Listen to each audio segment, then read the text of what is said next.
माननीय अध्यक्ष जी, आज जो बिल को लेकर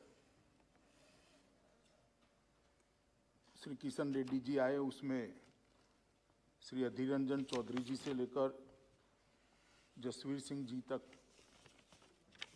18 इस सदन के सम्माननीय सदस्यों ने अपने अपने विचार रखे। कुछ लोगों ने पक्ष में रखे, कुछ लोगों ने विपक्ष में रखे, कुछ लोगों ने तथ्यात्मक रखे, कुछ लोगों ने राजनीतिक तरीके से रखे। और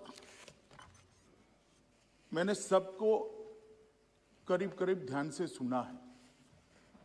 जो नहीं सुन पाया, इनकी नोट भी यहां बैठकर मैंने अफसरों से जो मुझे प्राप्त हुई, मेरे साथी एमओएस से प्राप्त हुई, उसको मैंने पढ़ा है। माननीय अध्यक्ष जी, मैं इस सदन के सभी सदस्यों को फिर से एक बार कहना चाहता हूं कि कृपया जम्मू कश्मीर की स्थिति को हम समझें। राजनीति करने के लिए ऐसा कोई बयान न दे जिससे जनता गुमराह हो जाए। माननीय अध्यक्ष जी, यहां कहा गया कि धारा 370 हटाने के वक्त जो वादे किए गए थे उसकी दिशा में क्या किया। मैं तो जरूर इसका जवाब दूंगा। मुझे मौका दीजिए आपने जवाब देने का। मगर भाई 17 महीने हुए धारा 370 हटे हुए, आप हमसे हिसाब मांग रहे हो। 70 साल आपने क्या करा, इसका हिसाब लेकर आए हो क्या किया 70 साल? और अगर 70 साल ढंग से चलाते तो हमसे हिसाब मांगने का समय ही ना आता। माननीय अध्यक्ष जी, इनको भी मालूम है कि धारा 370 हटने के बाद अभी तो वहां पर प्रशासन स्थिति को संभाल रहा था, इतने में कोविड लग गया। एक साल लगभग सब कुछ बंद रहा है और हमसे हिसाब मांग रहे हैं। मुझे कोई आपत्ति नहीं, मैं हिसाब देता हूं, आना पाई का हिसाब देता हूं, एक एक काम का हिसाब देता हूं, एक एक बात का हिसाब देता हूं, मुझे उसमें कोई आपत्ति नहीं। परंतु मैं इतना कहना चाहता हूं माननीय अध्यक्ष जी, जिनको पीढ़ियों तक शासन करने का मौका दिया, वो जरा अपने गिरेबान में झांक कर देखे कि हम हिसाब मांगने के लायक है या नहीं। माननीय अध्यक्ष जी, धारा 370 को हटाने का मसला कोर्ट में है। मसूदी साहब हाई कोर्ट के जज रहे हैं, सुनने के लिए नहीं बैठे हैं, मगर मुझे रिकॉर्ड तो क्लियर करना ही पड़ेगा। उन्होंने कहा कि सुप्रीम कोर्ट में मामला लंबित है। मनीष तिवारी जी ने भी कहा, वो भी चले गए। आगे अच्छा हुआ, लंबित है। माननीय अध्यक्ष जी, उनको कोर्ट का प्रोसीजर मालूम है और ये मामला कोर्ट में लंबी बहस हुआ और बाद में 5 जजों की बेंच को सुपुर्द किया गया है। अगर इतनी अनकॉन्स्टिट्यूशनलिटी इसमें दिखाई पड़ती तो सर्वोच्च अदालत को पूरा अधिकार था कानून पर रोक लगाने का, और वो रोक लगा दी थी। परंतु यहां पर कोई स्टे नहीं है। सर्वोच्च अदालत ने यह नहीं कहा है कि इस कानून का अमल नहीं हो सकता। उन्होंने उसको विचाराधीन रखा है।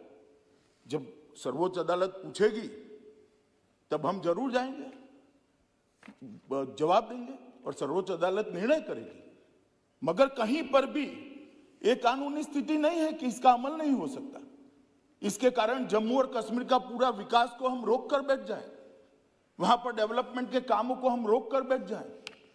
और मुझे कह रहे हैं माननीय सदस्य श्री तिवारी जी कि हम जाए और सुप्रीम कोर्ट को अर्जी दे कि इसको जल्दी सुनवाई करो।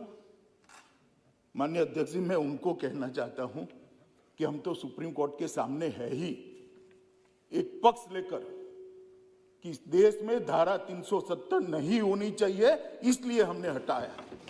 मगर आप तो सुप्रीम कोर्ट के सामने ही नहीं हो भाई। ना हा ना बीच का रास्ता लेकर चल रहे हो और दोनों ओर बोल रहे हो। ये तो आप भी कर सकते थे सुप्रीम कोर्ट में जाकर कि भाई जल्दी सुनवाई करो। ये भी आपको मालूम है कि सुप्रीम कोर्ट आजकल वर्चुअल सुनवाई करता है और जिसमें 70, 80, 100 वकील, एडवोकेट्स खड़े होंगे, पार्टियां इतनी होगी, इसकी वर्चुअल सुनवाई संभव नहीं है, ये आपको भी मालूम है। इसलिए सुनवाई नहीं हुई। इसका एक बड़े हिस्से का सुनवाई हो चुका है, 5 जज का बेंच भी बन चुका है, और जैसे ही सुप्रीम कोर्ट वर्चुअल सुनवाई के मोड से पुनः फिर से एक बार आमने सामने की सुनवाई करेगा, तब जरूर सुप्रीम कोर्ट अपनी प्रायोरिटी के हिसाब से इसको सुनेगा। मगर तब तक कोई काम ना करे क्या? ये किस प्रकार के उदाहरण इस सदन के अंदर दिए जाते हैं? माननीय अध्यक्ष जी, सदस्य टी सुमति और काफी सारे सदस्यों ने कहा कि बिल लाने का मतलब ही है कि अब जम्मू कश्मीर को स्टेटहुड नहीं मिलेगा। भाई, बिल को पायलट तो मैं कर रहा हूं, लेकर मैं आया हूं, मंशा मैंने स्पष्ट कही है, कहीं पर भी नहीं लिखा है कि स्टेटहुड इससे नहीं मिलेगा। आप कहां से ड्रॉ करते हो? आपकी मन की आशंकाओं को जम्मू कश्मीर की जनता पर क्यों थोप रहे हो? मैंने इसी सदन में कहा है और फिर से कहता हूं कि इस बिल का जम्मू कश्मीर के स्टेटहुड से कोई लेन देन नहीं है। उपयुक्त समय पर जम्मू कश्मीर को स्टेटहुड दिया जाएगा। और कह रहे हैं कि स्टेटहुड देना है तो एग्मूट में क्यों लेकर आए? जरा एग्मूट कैडर को ही समझ लेते। क्या अरुणाचल राज्य नहीं है? क्या गोवा राज्य नहीं है? मिजोरम राज्य नहीं है? ये सारे राज्य ही है। जरा ध्यान से पढ़ लेते तो इतनी फजीहती न होती। ये सारे राज्य है और एग्मूट कैडर के अंडर में है। जहां पर विशेष प्रकार की भौगोलिक परिस्थिति होती है, एडमिनिस्ट्रेटिव परिस्थिति होती है, वहां पर अफसर भेजने पड़ते हैं और वो राज्य के विकास के लिए जाते हैं। जो अफसर एग्मूट कैडर के हैं वही मसूरी की जगह पे ट्रेनिंग लेकर आते हैं जो जम्मू कश्मीर कैडर के लोग पहले लिया करते थे। ये ऑल इंडिया कैडर है मान्यवर, और ओवैसी साहब इसका हिंदू मुस्लिम में विभाजन करते हैं। भाई, आपके मन में सब चीज हिंदू मुस्लिम है, मैं तो समझता हूं ओवैसी जी आपको, मगर आप देश के अफसरान को भी हिंदू मुस्लिम में डिवाइड कर दे। क्या कंसेप्ट है आपका? एक हिंदू अफसर मुस्लिम जनता की सेवा नहीं कर सकता? एक मुस्लिम अफसर हिंदू जनता की सेवा नहीं कर सकता? किस प्रकार के देश में हम आगे बढ़ने जा रहे हैं? अफसरों की संख्या हिंदू मुस्लिम में बांटेंगे और अपने आप को सेक्युलर कहते हैं। काहे का सेक्युलरिज्म? हिंदू मुस्लिम में अफसरों की संख्या बांटेंगे। इस तरह से तो मान्यवर कश्मीर के अंदर शांति नहीं होगी, ज्यादा चिंता होगी, ज्यादा उचाट होगी, संशय बढ़ेंगे। मेरा सभी से निवेदन है कि इस तरह से नहीं करना चाहिए। अभी उन्होंने एक और निवेदन कर दिया मान्यवर कि 2G से 4G विदेशियों के दबाव में किया है। ओवैसी साहब को मालूम नहीं है जिसका वो समर्थन करते थे वो यूपीए की सरकार चली गई है। ये नरेंद्र मोदी की भारतीय जनता पार्टी की सरकार है। इस देश के फैसले ये देश करता है, इस देश के फैसले इस देश की संसद करती है। कोई हम पर दबाव नहीं कर सकता। और हमने उसको इसलिए रिस्ट्रिक्ट किया था मान्यवर कि कुछ समझने के लिए समय चाहिए था। अफवाहें न फैलाई जाए इसके लिए एक समय चाहिए था। और आप हमें पूछ रहे हो भाई अधीर रंजन जी 2G और 4G, आपने तो मोबाइल ही बंद कर दिए थे और 20 साल तक बंद कर दिए थे। वाजपेयी जी की सरकार ने आकर 2G 4G छोड़ो, मोबाइल सर्विस ही बंद कर दी थी। कहां गए थे उस वक्त सारे अधिकार? मैं आपको पूछना चाहता हूं माननीय आपके माध्यम से, कहां गए थे सारे अधिकार? जब विपक्ष में बैठते हैं तब अपने समय में क्या किया था वो भी तो थोड़ा याद रखना चाहिए, वरना फिर सुननी पड़ेगी। मान्यवर, ये हमें 4G और 2G का कह रहे, मैं अभी भी कहता हूं कि सबसे बड़ा नागरिक का अधिकार है सुख और शांति से रहने का, सलामती के साथ रहने का। सलामती जहां नहीं होगी वहां सारे अधिकारों का कोई मतलब नहीं। ये नई फैशन शुरू हो गई। मान्यवर, मैं कहना चाहता हूं कि ये जो लोग कह रहे हैं कि हम विदेश के दबाव में आकर कह रहे हैं, मैं उनको पूछना चाहता हूं कि किसके दबाव के अंदर धारा 370 को इतने समय तक चालू रखा आपने, ये तो जरा बता दीजिए। किसका दबाव था, कौन प्रेशराइज करता था? अभी किसी ने कह दिया बड़े बड़े साहित्यिक शब्दों के साथ कि शासन का जनता से वादा था, एक एग्रीमेंट था। भाई मैं तो एग्रीमेंट को बारीकी से पढ़ता हूं और मैं तो मानता हूं कि पूर्ववर्ती सरकारों ने भी जो वादे करे हैं उसको ध्यान से पढ़ने चाहिए और इसका अमल करना चाहिए।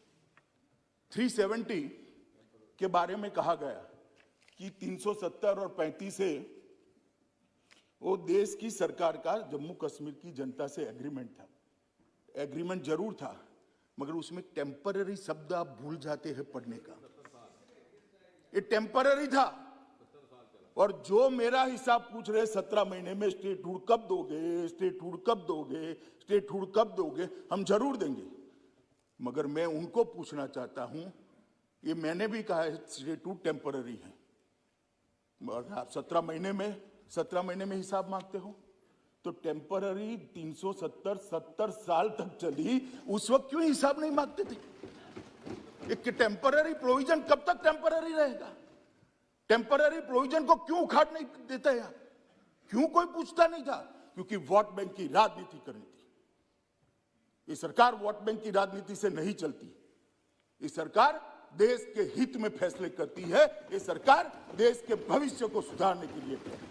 हम आएंगे जाएंगे, लोकतंत्र है, जीतेंगे हारेंगे, इसको ध्यान में रखकर देश के भविष्य को ताक पर हम नहीं रख सकते, न हम रखना चाहते। ये आपकी पॉलिसी है, आपको मुबारक हो। मान्यवर, इन्होंने कहा कि लोकल अफसरों का अधिकार चला जाएगा। मुझे कोई समझाए भला, देश भर में आईएएस आईपीएस अफसर भेजे जाते हैं, लोकल अफसरों का अधिकार चला जाता है क्या? चला जाता है तो जम्मू कश्मीर में कैसे चला जाएगा?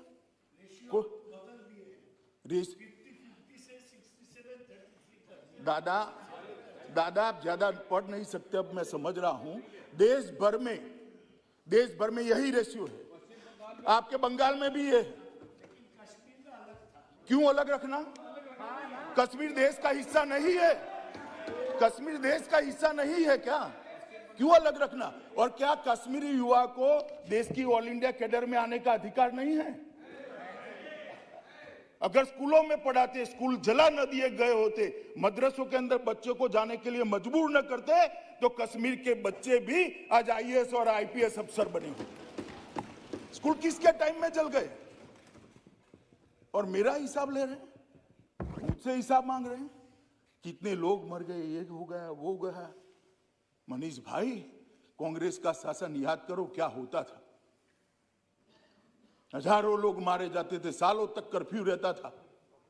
और परिस्थिति का आंकड़ों के आधार पर जरा आकलन करो। मैं इसमें जाना नहीं चाहता क्योंकि तू मैं होती है। कश्मीर में शांति बहुत बड़ी चीज है और जो अशांति का समय था उसको मैं याद भी करना नहीं चाहता। भगवान करे कभी ऐसी अशांति वहां न हो और नहीं होगी, क्योंकि अब हमारा शासन है। मान्यवर, मसूदी साहब कहते हैं कि 80% जगह पर डायरेक्ट रिक्रूट रखें।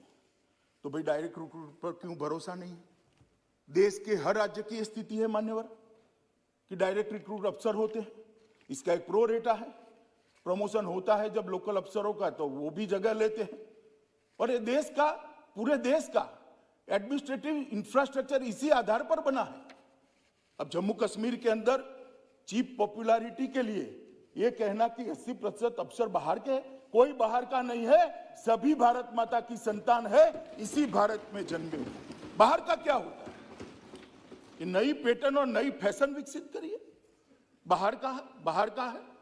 दादा आपको नहीं कह रहा मैं, मान्यवर, एक गलत रास्ता है। इस रास्ते पर देश में भलाई नहीं होगी।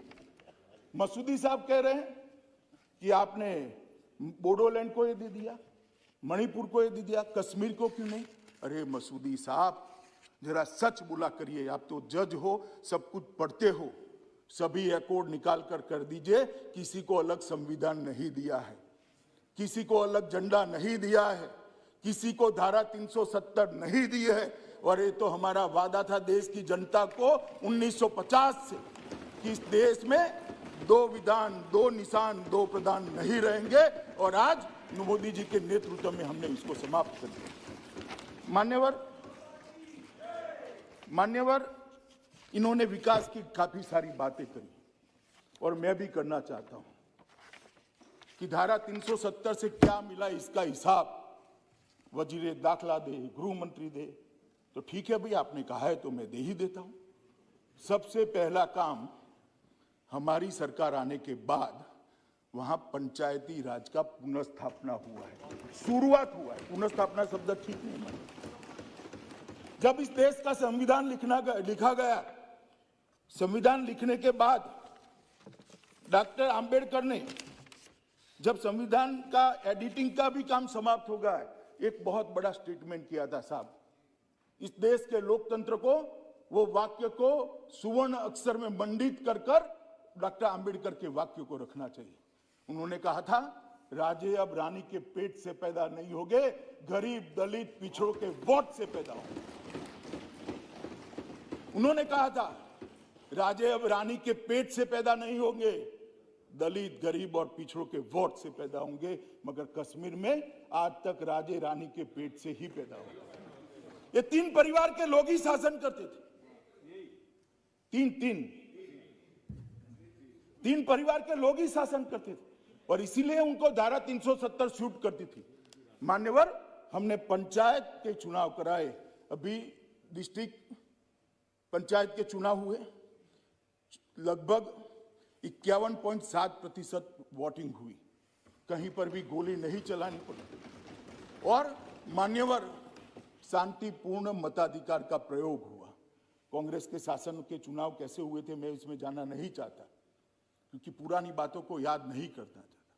परंतु कोई आरोप नहीं कर सकता, हमारे विरोधी भी आरोप नहीं कर सकते कि चुनाव में घपला हुआ, इस चुनाव में अशांति हुई, इस चुनाव में अफसर का उपयोग किया गया।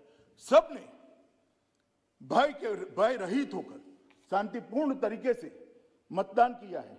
और मान्यवर, 51% मतदान पंचायत के चुनाव में हुआ है। और जिन्होंने धारा 370 वापिस लाने के आधार पर चुनाव लड़ा था, वो साफ हो गए, साफ। कश्मीर की जनता का मैंडेट भी उनके साथ नहीं रहा, चुनाव हारे हैं। मान्यवर, दिसंबर 2018 में नीचे के पंचायत के चुनाव किए, जिसमें 74% लोगों ने अपने वोट डाले, 74.1%। कश्मीर के इतिहास में इतना मतदान कभी नहीं हुआ मान्यवर। कुल 4483 सरपंच निर्वाचित क्षेत्रों में से 3650 सरपंच निर्वाचित हुए। 35,029 क्षेत्रों से 33,000 पंच निर्वाचित हुए। अब वहां पर राजे रानी के पेट से नहीं जन्म लेंगे मान्यवर, वोट मत पत्रक से लेंगे। ये इसका सबसे बड़ा उदाहरण है। आज जो पंच बना है, जो सरपंच बना है, जो जिला पंचायत का सदस्य बना है, कल एमएलए बनेगा। किसी की कृपा की जरूरत नहीं है। जम्मू कश्मीर की आवाम उसको अपना नेता बना लेगी और नए नेता चुनकर आएंगे जो विकास में मानेंगे। मान्यवर, ये जो चुनाव हुए, इसके लिए मैं जम्मू कश्मीर की जनता, सभी वहां के सुरक्षा बल, चुनाव आयोग और जम्मू कश्मीर के एडमिनिस्ट्रेशन को हृदय से इस देश के गृह मंत्री के नाते बहुत बहुत बधाई देता हूं कि मोदी जी ने जो करने की इच्छा रखी थी उसको आप सब ने मिलकर पूरा किया है।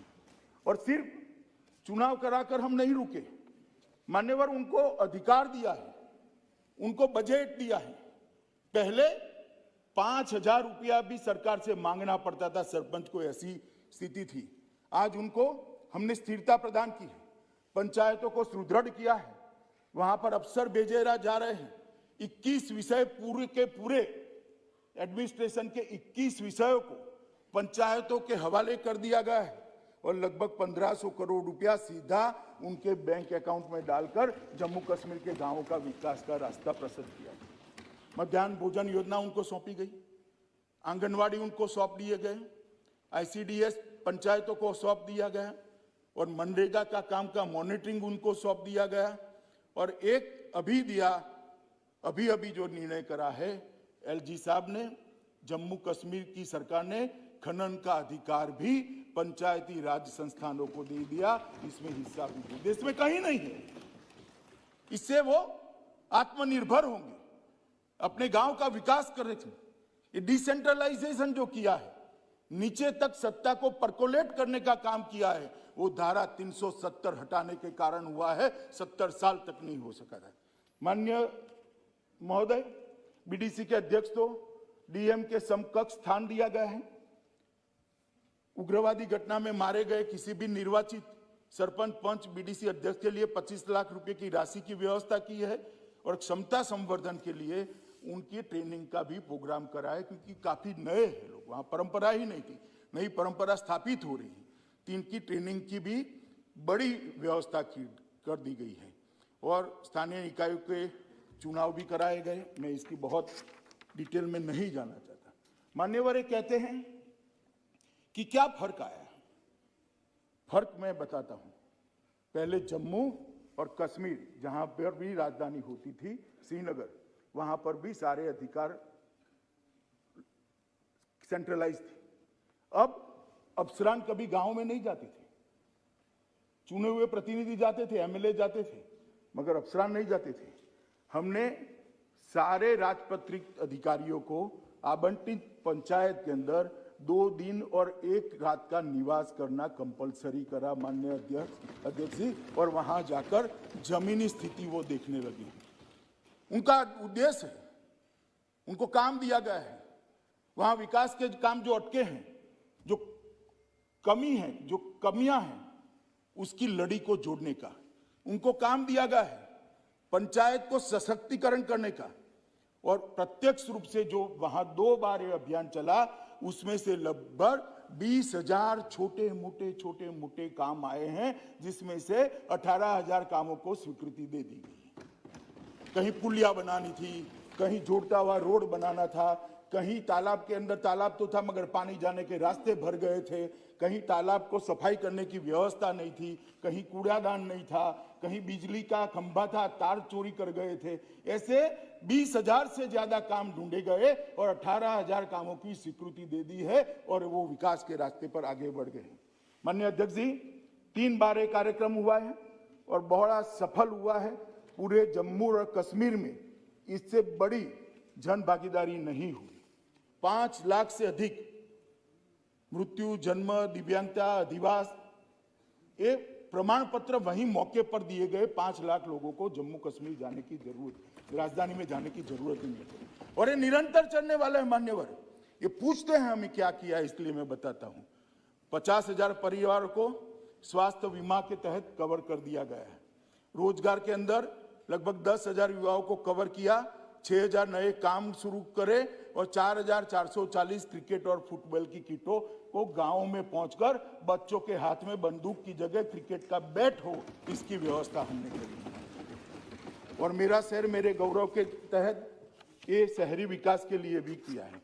मान्यवर, विकास का काम को जहां तक गति देने का सवाल है, मोदी जी प्रधानमंत्री बने तब से जम्मू कश्मीर उच्चतम प्राथमिकताओं वाला क्षेत्र रहा है, क्योंकि जम्मू कश्मीर ने बहुत सहा है।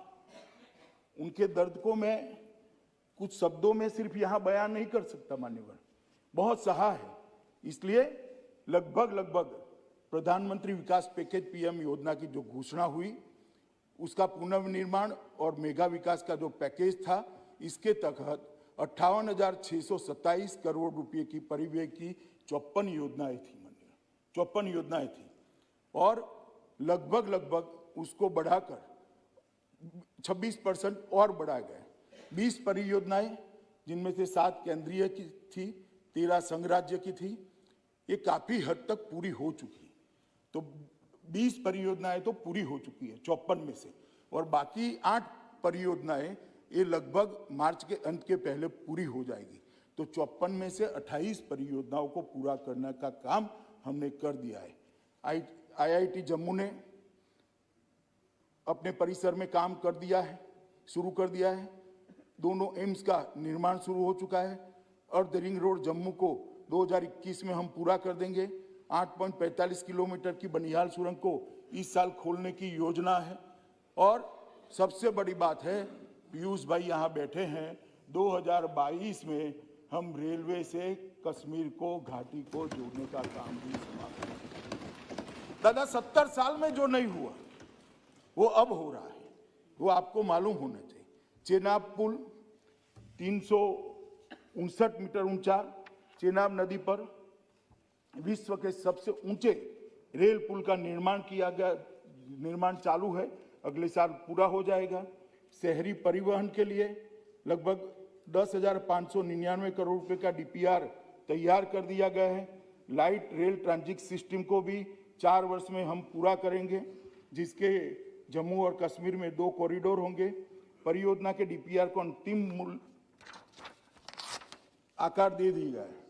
मान्यवर, बहुत बड़ी संभावनाएं हाइड्रो पावर की जम्मू कश्मीर के राज्य में थी, मगर उसका दोहन नहीं होता था क्योंकि एडमिनिस्ट्रेशन ही ठीक से नहीं चलता। आप जो कह रहे हैं ना, क्यों कर रहे हो, अफसर चाहिए वहां। हम जम्मू कश्मीर को मंथर गति से चलाना नहीं चाहते, जम्मू कश्मीर के विकास को द्रुत गति से चलाना चाहते हैं, इसीलिए अफसर चाहिए, इसीलिए अफसर भेजना चाहते हैं। प्रचुर जल संसाधन है मान्यवर वहां पर, प्रचुर, लगभग 14,867 मेगावाट की तराशी गई जल विद्युत की क्षमता है। उसमें से 70 साल में 3504 मेगावाट का दोहन किया गया है। मैं फिर से एक बार कहता हूं, 14,000 में से 3500। और अभी जो 17 महीने का हिसाब पूछते हैं, उनको मैं बताना चाहता हूं, सिर्फ 17 महीने में 70 साल में 3504 और 17 महीने में 3490 मेगावाट का काम शुरू कर चुके हैं। एक बाजू आपकी 4 पीढ़ी ने जो काम किया है वो हमने 1.5 साल के अंदर काम किया है, 1.5 साल के अंदर। ये मालूम होना चाहिए। पिछले 2 वर्ष में लगभग 3000 मेगावाट की जो बंद पड़ी हुई परियोजनाएं थी, इसको भी चालू करने का काम किया है और 3300 मेगावाट की नई शुरू करेंगे। पाकाल दुल 1000 मेगावाट की है और कीरू 624 मेगावाट की है। सावलाकोट 1856 मेगावाट, दुलहस्ती दूसरा चरण 258 मेगावाट, उरी 1 दूसरा चरण 240 मेगावाट और छोटी बिजली पन बिजली योजनाएं लगभग 12 मेगावाट की है, जो 123 करोड़ की लागत से हुई। मान्यवर, मैं इतना डिटेल में जाना नहीं चाहता था, मगर मुझे उकसा कर हिसाब मांगा गया, मैं भी क्या करूं, इसलिए मैं डिटेल बताना चाहता हूं। सबके लिए बिजली बंद तो जाएगी, पहुंचेगी कैसे? तो इसका डिस्ट्रीब्यूशन गांव तक होना चाहिए, इसका डिस्ट्रीब्यूशन बाद में घर तक होना चाहिए। इसलिए हमने सौभाग्य के तहत जम्मू कश्मीर के 100% लोगों को घर में बिजली पहुंचाने का लक्ष्य प्राप्त कर दिया है, कर चुके हैं मान्यवर। और 3,57,405 ऐसे लोग थे जिनको 70 साल से बिजली नहीं मिली थी, ये 17 महीने में बिजली देने का काम किया गया। ये हिसाब मांगते हैं मान्यवर में। इस वर्ष 36 किलोमीटर लंबी 33 केवी लाइन बिछाकर एलओसी पर स्थित केरन और मुंदियान गांवों को भी, जो अंतिम गांव थे, उसको भी बिजली से जोड़ने का काम हमने समाप्त कर दिया। पहले वहां डीजल जनरेटर से सिर्फ 3 घंटे बिजली सरकार की ओर से दी जाती थी, अब 24 घंटा बिजली पहुंचे, ऐसी व्यवस्था करी। मान्यवर, बिजली के साथ जीवन की महत्वपूर्ण एक जरूरियात है। ये 4G को मानते हैं, बहुत महत्वपूर्ण है। मैं मानता हूं जल बहुत महत्वपूर्ण है। जल जीवन के लिए बहुत महत्वपूर्ण है। कांग्रेस के हिसाब से 4G जीवन के लिए बहुत महत्वपूर्ण, मगर हमारी मान्यता अपनी जगह स्थिर है। 4G भी जरूरी है, मगर जल अत्यंत जरूरी है। इसलिए सितंबर 22 तक सभी 18.16 लाख परिवारों को पाइप के द्वारा घर में पानी पहुंचाने की योजना समाप्त हो जाएगी। और जब मैं ये कह रहा हूं तब पूछेंगे, भाई आप तो 22 की बात कर रहे हो। अभी 4 जिलों में 100% घर में पानी पहुंचाने का काम हमने समाप्त कर चुके हैं और 22 तक बाकी के जिलों का काम हम करेंगे। इसके साथ विद्यालयों, आंगनवाड़ियों और शिक्षा संस्थानों को, अस्पतालों को भी हमने जोड़ने का काम किया। मान्यवर, हमने तय किया है कि 2021 के अंदर ही 5300 किलोमीटर की सड़कों का निर्माण होगा, जिसमें 700 किलोमीटर कश्मीर में और 4600 किलोमीटर जम्मू में, और हर गांव को 2022 आजादी के 75 साल तक सड़क से जोड़ने का काम भी हम जम्मू कश्मीर में पूरा कर देंगे। इसका बजटरी प्रोविजन भी होगा। माननीय अध्यक्ष जी, ये हमेशा 370, 35 से ऐसे झुनझुने पकड़ाते थे, ना बिजली की बात करते थे, ना पानी की बात करते थे, ना नौकरियों की बात करते थे, ना स्वास्थ्य की बात करते थे। जम्मू कश्मीर के दुर्गम क्षेत्रों के अंदर जो लोग बसते हैं, इनकी स्वास्थ्य की चिंता क्या की है 3 परिवारों ने? मैं पूछना चाहता हूं, 70 साल तक आपने शासन किया, जम्मू कश्मीर के अवाम के स्वास्थ्य के लिए आपने क्या किया? लेकर आइए हिसाब और हमारे एमपीओ के साथ चर्चा करिए। मान्यवर, मैं सदन को गौरव के साथ बताना चाहता हूं कि ये नरेंद्र मोदी सरकार में, नरेंद्र मोदी सरकार के कालखंड में और 17 महीनों में, जो 17 महीने बोलते हैं, इसमें हमने जम्मू कश्मीर के पीएमडीपी के तहत स्वास्थ्य मंत्रालय से 881 करोड़ रुपए की राशि ऑलरेडी भेज दी है, जिसमें से 754 करोड़ रुपए की राशि व्यय की जा चुकी है।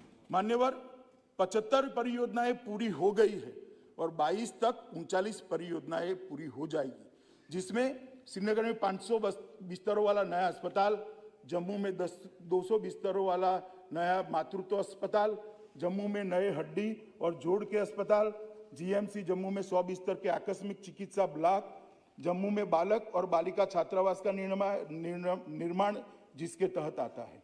और माननीय अध्यक्ष जी, देश भर के 60 करोड़ गरीबों को मोदी सरकार ने आयुष्मान भारत का आशीर्वाद देकर 5 लाख रुपए तक का स्वास्थ्य फ्री ऑफ कॉस्ट दिया। मान्यवर, मसूदी साहब पूछते थे क्या किया जम्मू कश्मीर के साथ, क्या किया? एग्रीमेंट नहीं पढ़ते, शासन का एग्रीमेंट होता है जनता के साथ।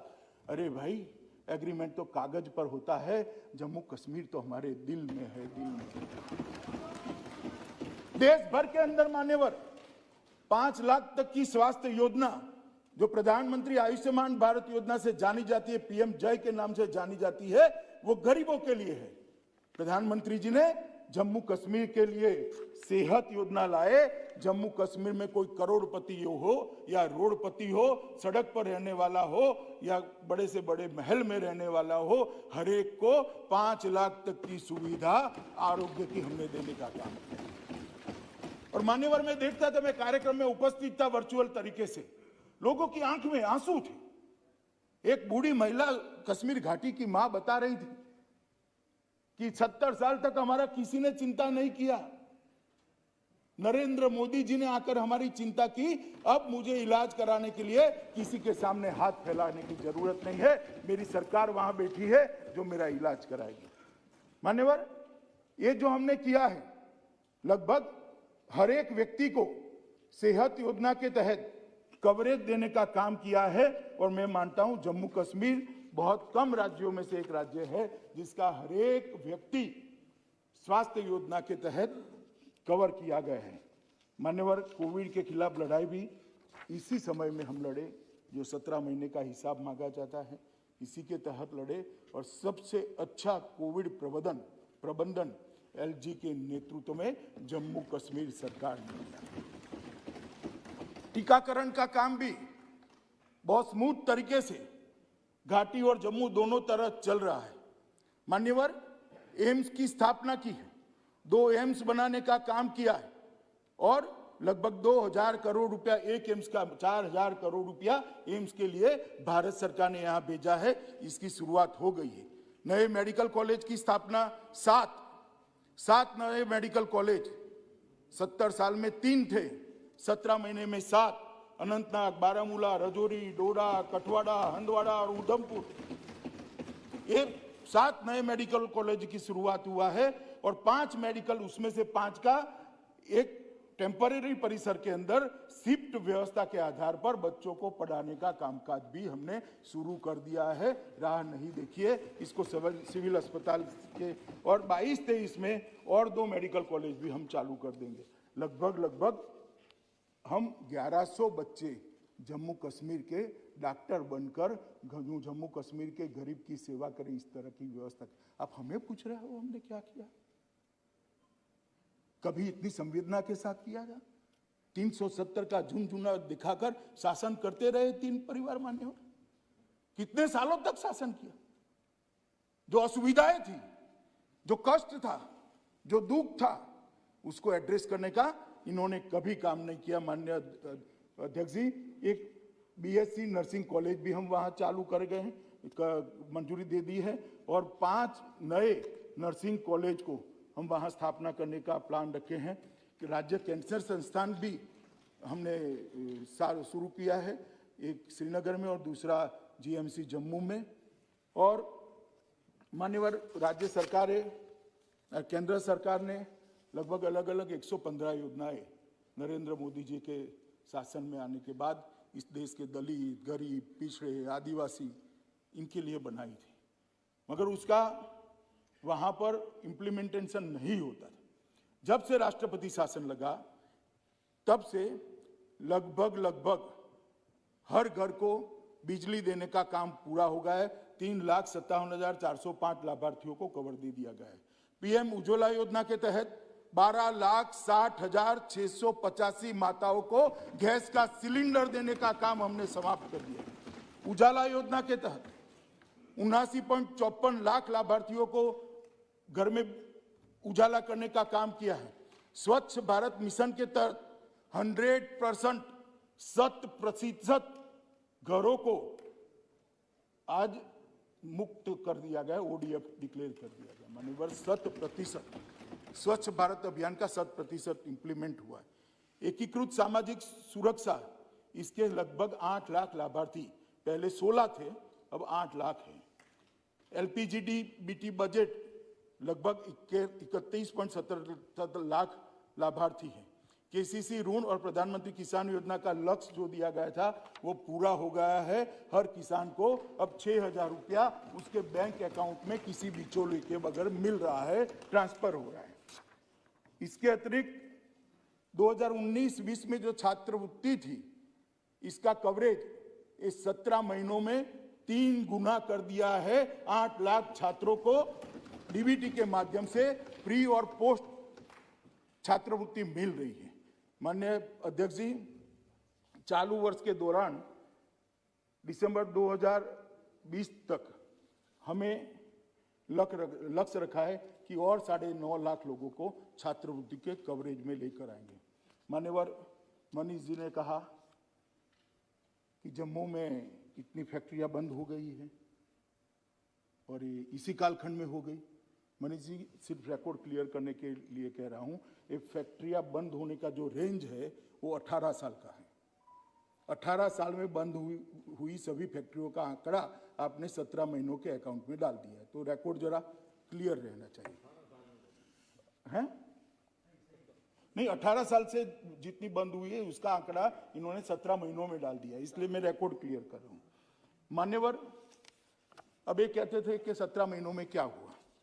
जम्मू कश्मीर के उद्योग के लिए सबसे बड़ा हर्डल था, वहां कोई भी उद्योगपति उद्योग लगाना चाहे तो उसको भूमि नहीं मिल सकती थी। धारा 370 हटाई, उसके बाद में जमीन के कानून के हमने परिवर्तन किया और अब ऐसी स्थिति हुई है कि जम्मू कश्मीर के अंदर उद्योग लग पाए। 6 महीने पहले ही हम कानून लाए और अब मिल पाएगी, इसलिए उद्योग भी आएंगे। और उद्योग को आने के लिए सबसे अच्छा प्रोत्साहन पैकेज नरेंद्र मोदी जी की अगुवाई में भारत सरकार लाई है, अप्रूव किया है, और जम्मू कश्मीर सरकार ने भी इसको अप्रूव कर दिया है। मान्यवर, उनको मालूम है कि कोविड के कारण पूरे विश्व में मंदी है। मनीष जी पंजाब से आते हैं, जरा पंजाब के आंकड़े लेकर आ जाए। यहां पर आपकी सरकार है, राजस्थान के आंकड़े लेकर आ जाओ, छत्तीसगढ़ के आंकड़े लेकर आ जाओ। ये सबसे जम्मू कश्मीर के अच्छे हैं जहां तक मंदी की बात है। मगर मान्यवर, ये मंदी की बात कर रहे हैं, मंदी के लिए पूछ रहे हैं। पहले तो इंडस्ट्री लगती नहीं थी, बाद में मैं आता हूं उस पर। आपके शासन में 12 साल तक पूरे स्कूल बंद रहे, पूरा स्कूल, लाखों बच्चों का भविष्य अंधकार में कर दिया, और अब आज हमसे हिसाब मांग रहे हो भैया। तनिक ढंग से तो सोचो कि हिसाब मांगना चाहिए या नहीं मांगना चाहिए। मान्यवर, ये 4G की रोते हैं, आपने तो मोबाइल ही बंद कर दिए थे। 4G, 2G, 1G, 0G, कोई जी की शुरुआत, मोबाइल ही बंद था, सिम कार्ड ही बंद था मान्यवर, और ये हमसे हिसाब मांग रहे हैं। हम जो मान्यवर योजना लेकर आए हैं, अब हमने एक वहां, यही लोग यहाँ जो कहते हैं इंडस्ट्री नहीं आई, वहां जाकर अफवाह फैला रहे हैं कि आपकी जमीनें चली जाएगी। मैं जम्मू कश्मीर के आवाम को आश्वस्त करना चाहता हूं कि किसी की भी जमीन नहीं जानी है। सरकार के पास इतनी जमीन है कि जिसमें जम्मू कश्मीर विकास कर पाए, वहां इंडस्ट्री आ जाए।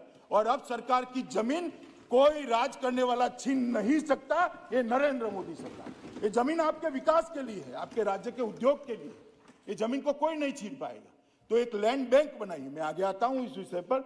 मान्यवर, हम जो पैकेज योजना लाए हैं, इसके अंदर 28,400 करोड़ रुपया 2027-37 तक का पूरा इसका व्याप रखा है। लगभग 4.5 लाख से अधिक लोगों को इससे रोजगारी मिलेगी और तीनों प्रकार की हम इसमें सहायता देने वाले हैं।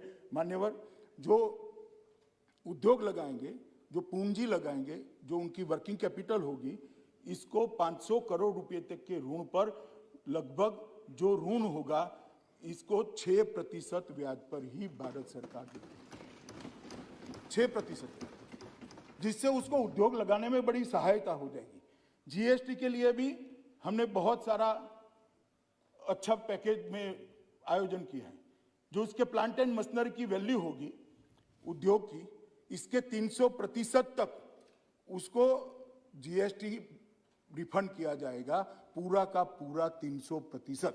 तो एक महीने में ये जितना 100 रुपया लगाएगा तो 300 रुपया इसको सरकार जीएसटी के माध्यम से वापस दे देगी। मगर इसको हमने सब्सिडी इसलिए नहीं बनाया है, पूछेंगे फिर सब्सिडी क्यों नहीं बनाया, कि फर्जी उद्योग न लगे। मान्यवर, जीएसटी तभी भरा जाता है जब उद्योग चलता है। उद्योग चलता है तो रोजगारी मिलती है, उद्योग चलता है तो बिजली की खपत होती है, उद्योग चलता है तो बाकी एंसिलरी इंडस्ट्रीज भी लगती है। जो उद्योग चलाएगा उसको 100 रुपया लगाने पर 300 रुपया तक का जीएसटी वापस दे दिया जाएगा। मान्यवर, हमने उनको कैपिटल इन्वेस्टमेंट पर सब्सिडी देने का छोटे उद्योगों के लिए हमने प्रावधान किया है। और मैंने जो कहा लैंड बैंक, आपको आश्चर्य होगा कि 29,030 कैनाल का लैंड बैंक बनाया है जो सरकारी है। किसी भी जम्मू कश्मीर के व्यक्ति का कोई जमीन नहीं जाना है।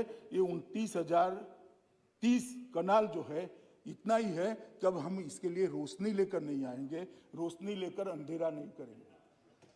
आपने तो सरकारी जमीन जो थी रोशनी के नाम पर अपने चट्टो बट्टों में बांट दी।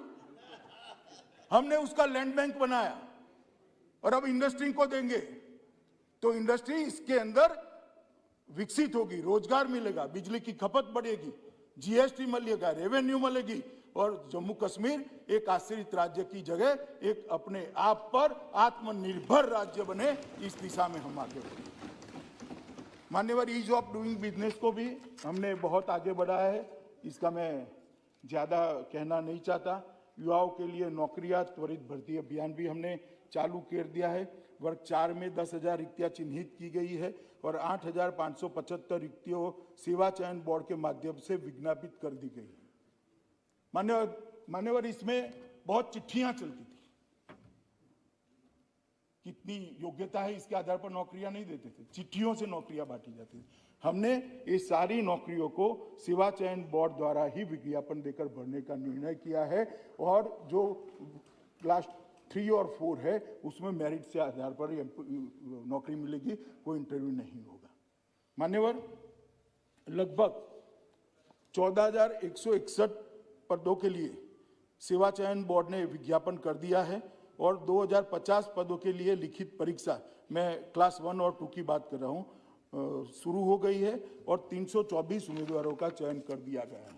मान्यवर, लगभग हमारा अंदाज है कि कुल मिलाकर 2022 के पहले 25,000 से ज्यादा सरकारी नौकरियों का सृजन कर 25,000 युवाओं को हम पारदर्शिता के साथ नौकरी देंगे।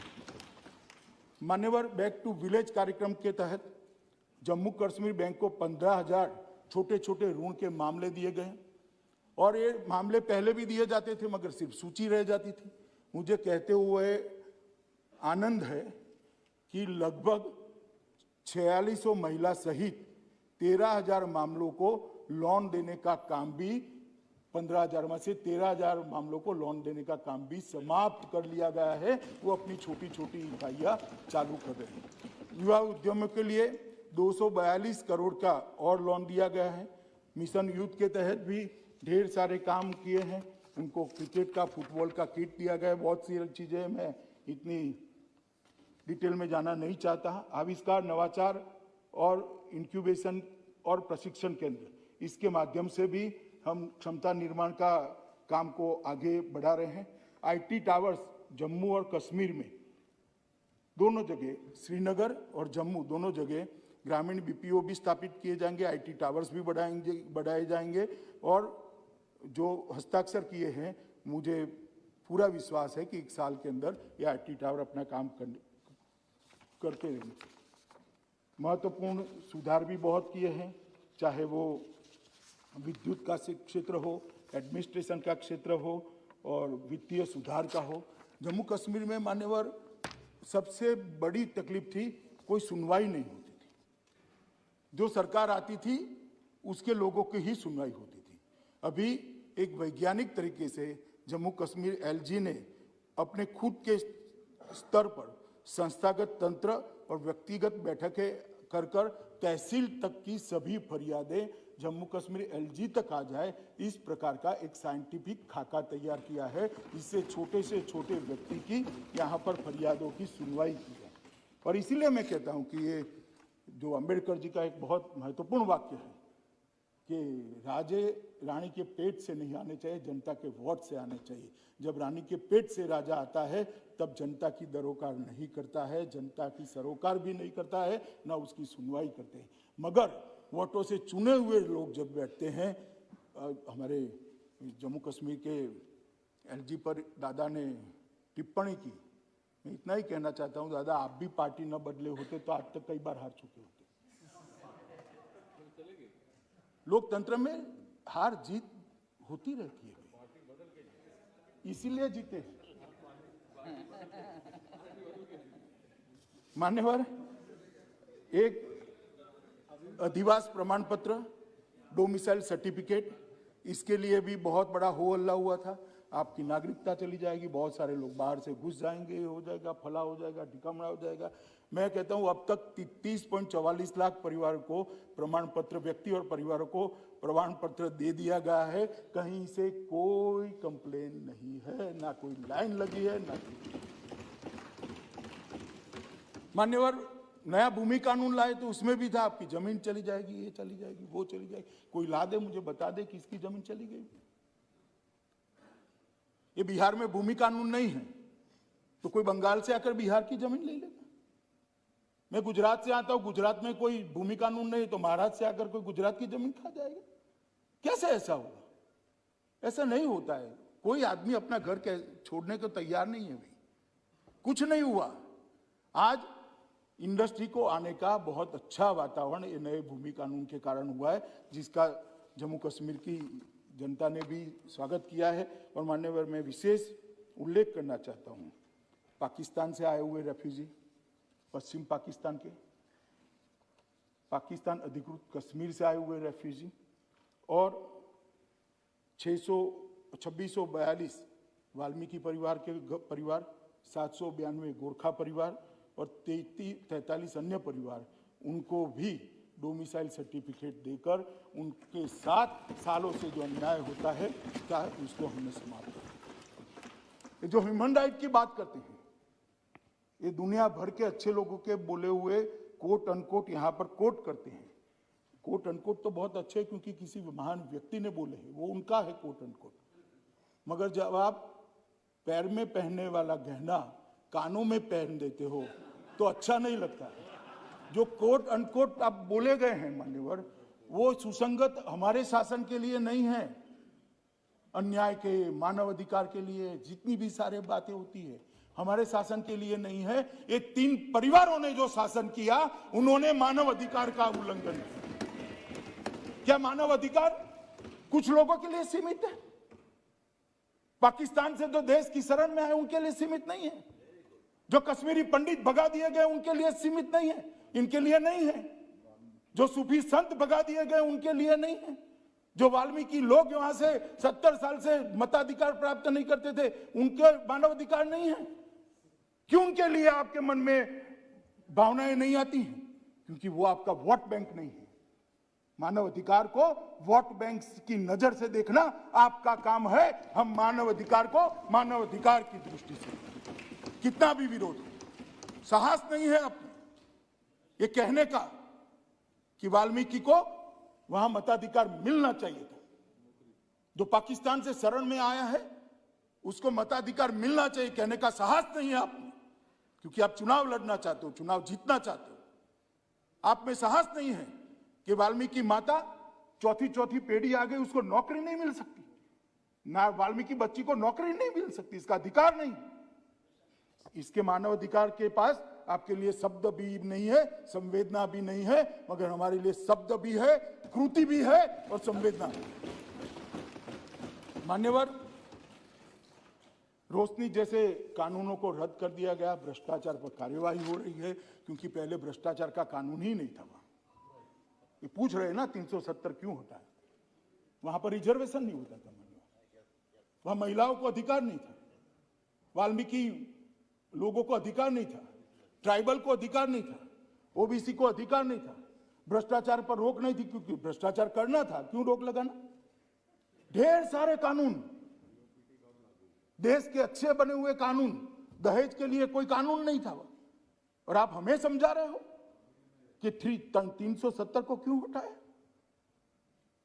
मान्यवर, पाक अधिकृत जम्मू कश्मीर के लगभग 26,319 विस्थापित और 5300 विस्थापित जो युद्ध के समय आए, छंब के 10,065 विस्थापित, पश्चिमी पाकिस्तान के 5,764 विस्थापित, कश्मीरी प्रवासी जिसको बहुत संवेदना के साथ अपने अधीररंजन जी बता रहे थे, 44,000 कश्मीरी पंडित।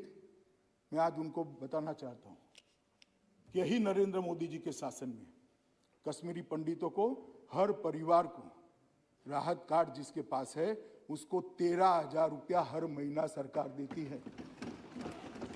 ये हमारे समय में विस्थापित नहीं हुए, कांग्रेस का शासन था, उसकी सुरक्षा नहीं कर पाई, इसलिए विस्थापित अपने देश में ही विस्थापित होकर रह गए थे।